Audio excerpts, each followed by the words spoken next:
Antes de sumergirte en esta increíble historia, considera suscribirte al canal y activar la campanita. Cada historia aquí tiene algo que decir, y no querrás perderte ni una. El pueblo de Saint-Lys, enclavado en la hondonada de un valle silencioso, parecía suspendido en un eterno intermedio. Se decía que se había construido donde los antiguos druidas susurraban a las piedras y donde los monjes constructores a veces oían, en el viento, el canto lejano de los ángeles o las lágrimas de almas olvidadas. Las estaciones llegaban allí con más suavidad que en ningún otro lugar, y las tecnologías modernas perdían su vigor como si algo, en el aire o en la tierra, ralentizara el tiempo. El montañas que rodean el pueblo se erguían como antiguos centinelas, azules y negros al amanecer, dorados al anochecer. El denso bosque que bordeaba Saint-Lys aún ostentaba los nombres de criaturas de las que ya nadie hablaba: la luna de los cuervos, el estanque de las manos, el salto del mudo. Había cruces en los cruces de caminos, y cada noche, una vela ardía en la ventana de la casa más alta, sin que nadie supiera quién la encendía. En el corazón de este mundo casi inmóvil, iglesia de Nuestra Señora del Cielo dominaba la plaza central. Sus piedras blancas, desgastadas por el viento y la lluvia, habían visto nacer y morir generaciones. El edificio se había construido sobre las ruinas de un antiguo santuario pagano, de la cual solo una losa permaneció sellada en la cripta, cubierta con un paño y con acceso prohibido durante siglos. Persistió el rumor: bajo esta piedra dormía un antiguo juramento, custodiado por el silencio y la oración. La estatua de la Virgen María, colocada detrás del altar, era la joya espiritual del pueblo, esculpida en mármol italiano. Su dulce mirada parecía seguir a los fieles dondequiera que estuvieran. Se decía que quienes rezaban en silencio bajo su mirada se marchaban con el alma un poco más ligera. Cada domingo por la mañana las campanas, fundidas a mano en 1760, resonaban por los valles como un canto de paz. La misa era más que un ritual, era una comunión de recuerdos. Los niños, bien peinados, leían versos torpemente. Las mujeres tejían discretamente entre las avemarías. Los hombres, más escasos, se sentaban en las últimas filas, como si no quisieran molestar demasiado. Padre Emilio, un hombre alto, de cabello plateado y voz profunda y pausada como un río invernal, vestía su sotana negra con noble humildad. Nunca había salido de Saint-Lys. Conocía a cada habitante por su nombre, cada historia, cada dolor. Pero ese domingo, la calma se quebró. Fue un día de bruma una llovizna caía desde el amanecer, silenciosa, como si el cielo llorara por algo olvidado. En la iglesia, el incienso flotaba en densos rizos, mezclando los aromas de mirra y cedro. Las velas titilaban, proyectando sombras vacilantes sobre las vidrieras. En el mismo momento en que los fieles se arrodillaron para recitarla, Padre Nuestro, y ladridos brutales, desgarrador, rompe el silencio. Un escalofrío recorrió la asamblea. Las cabezas se giraron lentamente, como en una pesadilla. La gran puerta de madera maciza acababa de abrirse de golpe. Perro Negro acababa de entrar en la iglesia, empapado, cubierto de barro, con los costados hundidos, los ojos brillantes de fiebre o terrores invisibles. Jadeaba con dificultad, cada respiración parecía cargada de angustia. Sus patas resbalaban ligeramente sobre las losas húmedas al avanzar, con pasos vacilantes pero irresistiblemente atraídos hacia adelante. No miraba a los bancos ni a los humanos. No husmeaba, como la mayoría de los perros. No. Avanzaba, como si supiera exactamente a dónde ir. Y se detuvo en seco frente a la estatua de la Virgen. Entonces empezó a ladrar furiosamente, un ladrido profundo, ronco y desesperado. No de un perro agresivo, sino de un perro asustado, que siente algo que otros no perciben. Retrocedió, enseñó los dientes y gruñó. Luego saltó hacia la estatua, sin tocarla jamás. Con cada salto, se detenía justo antes del impacto, como repelido por una fuerza invisible. Luego reanudó sus ladridos, jadeando, angustiado. Los fieles, congelados de rodillas, no entendí. A pánico sordo se instaló en los corazones. Algunos intercambiaron miradas preocupadas, otros se persignaron, murmurando oraciones de protección. «Es un loco, un perro del infierno, velo invisible», susurró una anciana con la cara arrugada. El padre Émile, a pesar de su conmoción, bajó lentamente del altar. Su rostro estaba serio, con la mirada fija en el perro. Levantó suavemente la mano, con la palma abierta, como para tranquilizar al animal. «Tranquilo, amigo. No tienes nada que temer. Pero el perro retrocedió, con la mirada aún fija, a la cara de la estatua, sus gruñidos se intensificaron. Entonces sucedió lo inimaginable.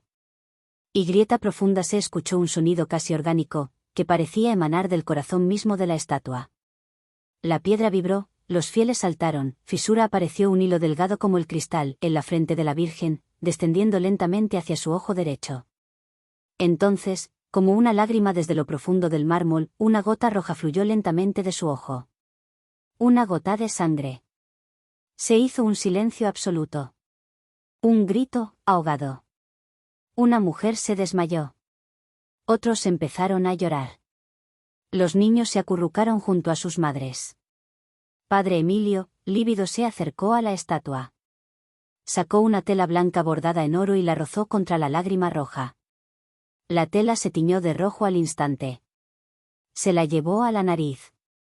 Un olor metálico, inconfundible. Es sangre, respiró, sangre, en mármol. La anciana con la voz quebrada cayó de rodillas y levantó las manos hacia el cielo. Ella llora. La Santísima Virgen llora. Y el perro vio el mal. El perro se echó al suelo, jadeando, exhausto, pero con la mirada fija en la estatua. Gemía suavemente, como si le doliera. La misa fue interrumpida. El padre Emile hizo salir a los fieles en silencio. Nadie protestó. Las puertas estaban cerradas. Dentro, el perro se quedó solo, tumbado frente a la estatua como un guardián, como un centinela silencioso que vigila lo invisible. Este fue el comienzo del misterio. Este fue el fin del viejo silencio.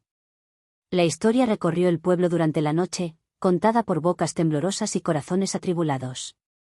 A primera hora de la mañana, las campanas aún no habían sonado, pero los curiosos ya subían por el sinuoso camino hacia Saint-Ly. El pueblo, hasta entonces olvidado por el mundo, se convirtió de repente en una encrucijada de angustia y fervor. Los ancianos murmuraban que recordaba las señales del fin de los tiempos. Los jóvenes, por su parte, grababan en silencio con sus teléfonos, con la mirada angustiada a pesar de su modernidad. Los peregrinos llegaban a pie, en bicicleta o en coche. Algunos se arrodillaban en el mercado, otros colocaban velas en las escaleras de la iglesia.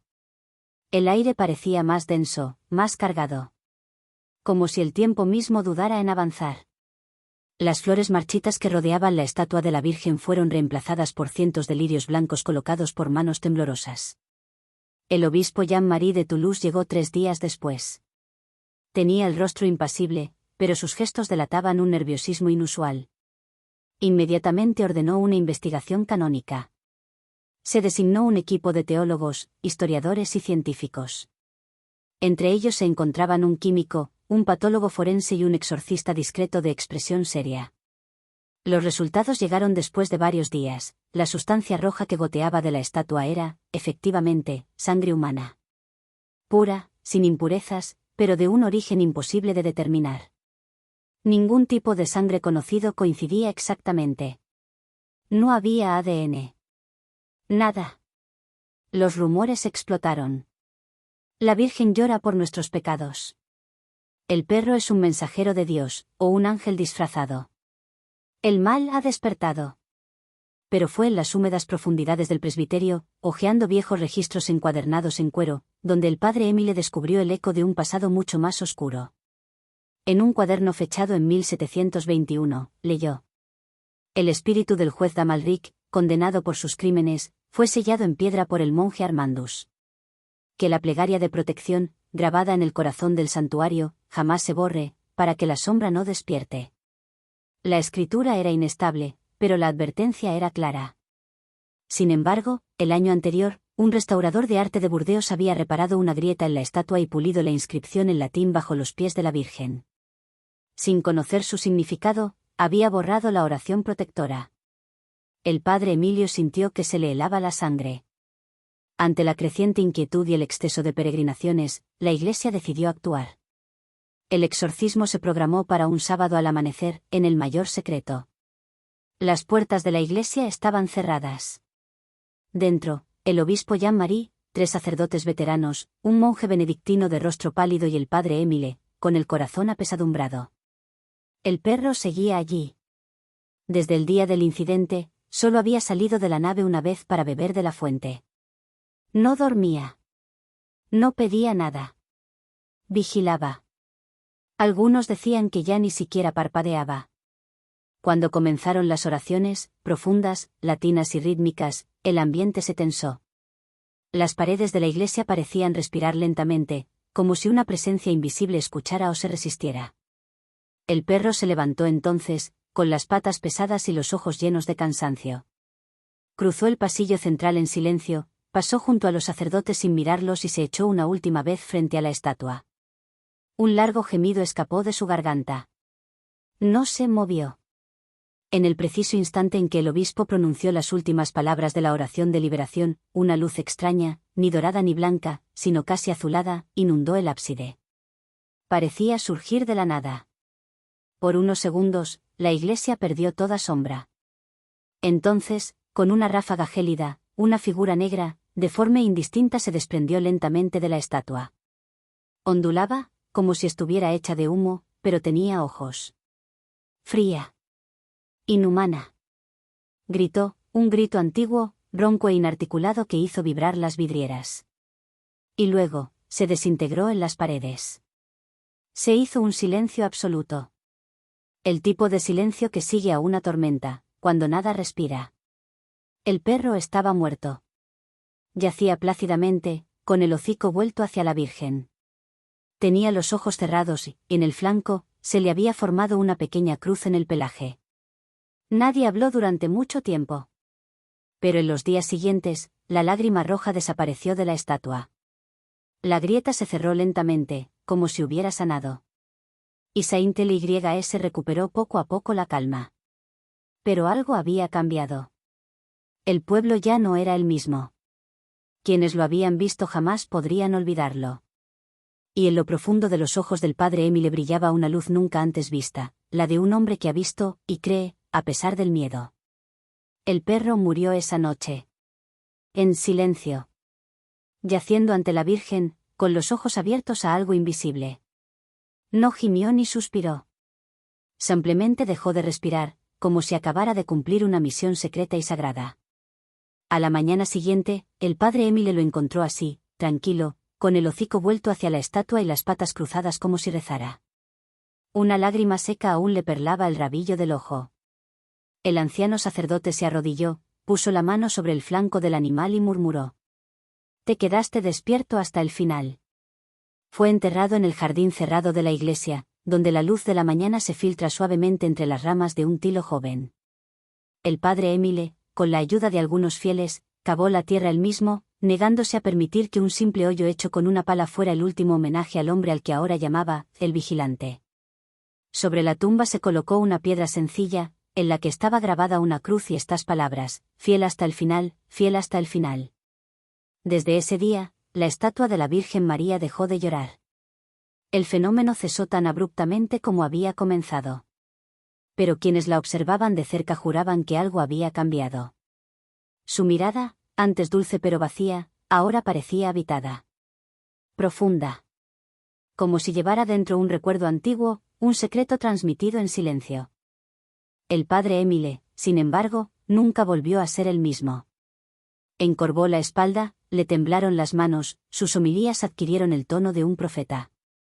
Había envejecido 10 años en pocas semanas. Pero su mirada era más clara, más seria. Durante su último sermón, antes de retirarse al silencio de una abadía, declaró ante los bancos llenos de aldeanos silenciosos. A veces Dios elige a las criaturas más humildes para advertirnos. ¿Ese perro no le aulló a la Virgen? Aulló, para ella, él vio lo que no queríamos ver. Y se quedó. Hasta que pasó el peligro. Pasaron los años. El tumulto se calmó. El recuerdo se convirtió en leyenda. Pero la tumba del perro nunca fue olvidada. Se convirtió en un lugar de peregrinación para almas inquietas, madres que lloraban, enfermos silenciosos y niños perdidos. Allí se colocaban flores silvestres, velas y, a veces, incluso croquetas, como para nutrir el recuerdo de una lealtad inquebrantable. Los ancianos del pueblo afirmaban que quienes llegaban con un corazón sincero, una mirada clara y una intención pura siempre se marchaban transformados. Menos agobiados. Menos solos. También se decía, aunque siempre en voz baja, que algunas noches, cuando el viento soplaba a través de las vidrieras de la iglesia como un suave gemido, se oía un ladrido lejano. Profundo, regular. Ni un grito, ni un aullido. Un ladrido simple, despertándose. Como recordatorio. Como un eco de aquella noche en la que el cielo y el infierno se rozaron. Y donde un perro sin nombre, surgido de la nada, había salvado a una iglesia entera, yaciéndose, en silencio, entre el mal y la inocencia.